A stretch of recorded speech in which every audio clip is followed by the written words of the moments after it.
আমরা সরকার গঠন করলে আমাদের প্রথম টার্গেট হবে দুর্নীতিকে নির্মূল করা। তাছাড়া চাঁদাবাজি, টেন্ডারবাজি, মাদক এই সমস্ত অপকর্ম থেকে জাতিকে মুক্তি দেওয়া। বিগত আওয়ামী লীগ সরকার এই দেশে কোনো নির্বাচনে দেয়নি। 14 সালে ভোটার বিহীন নির্বাচন, 18 সালে লাইলাতুল ইলেকশন আমরা বলি, দিনের ভোট রাতে হয়ে গেছে, এবং ড্যামে নির্বাচন হয়েছে 2024 সালে।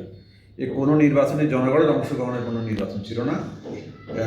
মূলত সকল বিরোধী রাজনৈতিক দলকে কোণঠাসা করে সরকার এই নির্বাচনটি বাস্তবায়ন করে ক্ষমতা কুক্ষিগত করেছে। এবার জুলাই আন্দোলনের পরে জাতির মধ্যে একটা আশার সঞ্চার হয়েছে। হাজার হাজার ছাত্র জনতার রক্তের বিনিময়ে আমাদের অর্জন। এবার এই নির্বাচনকে কেন্দ্র করে বাংলাদেশ জামায়াত ইসলামী সারা দেশে 300 আসন নির্বাচন করার প্রস্তুতি নিয়েছে। তারই অংশ হিসাবে লক্ষ্মীপুর 275 নম্বর আসনে আমাকে মনোনীত করা হয়েছে সংসদ সদস্য পদে।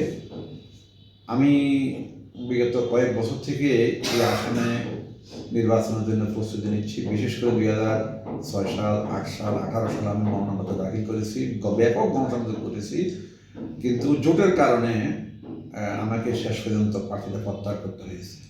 তো এখন যেহেতু বিএনপির সাথে আমাদের জোট নেই এবং জামায়াত ইসলামীর মনোনীত প্রার্থী হিসাবে পাল্লা মার্কা নির্বাচনে আমি ব্যাপক গণসংযোগ করছি। আলহামদুলিল্লাহ, যেখানে যাচ্ছি জনগণ সাড়া দিচ্ছে।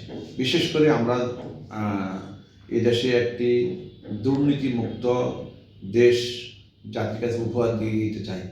আমরা ভোটারদের কাছে অ্যাপ্রোচটা করছি, আমরা নিজেরা দুর্নীতিবাজ নই, আমরা দুর্নীতি করব না, কাউকে দুর্নীতি করতে দেব না।